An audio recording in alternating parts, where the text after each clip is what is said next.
Friday was the last chance for Greeks in tax arrears to pay up and escape the steep penalties, which in some cases dwarf the initial sum by thousands of euros.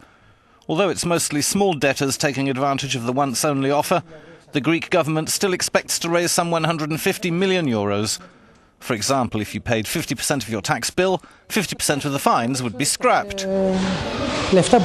They're thinking of collecting money from everywhere. If someone has money, they'll pay, otherwise you choose your kids. Me, I'll give some, whatever I can, but my kids are more important above all, like in every Greek family.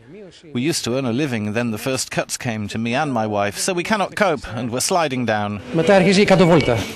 In total, Greeks owe the Greek state nearly 80 billion euros.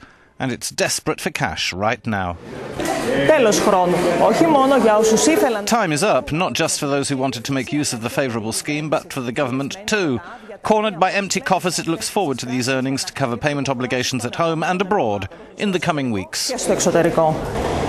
It also seems many with very old debt, relatively small sums, but with mountains of penalties for non-payment, are taking full advantage. There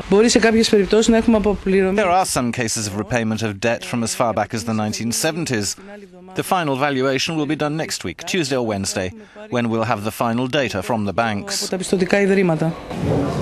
Tax evasion is seen abroad as something of a national pastime for Greeks, and while that is a stereotype, insist some, avoidance is becoming more common.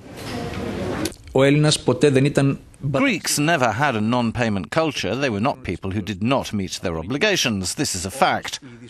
But the hardships of the past years have made people think over and over again if they must pay. With liquidity becoming a problem, the government is casting around for money from somewhere, anywhere, before time is indeed up.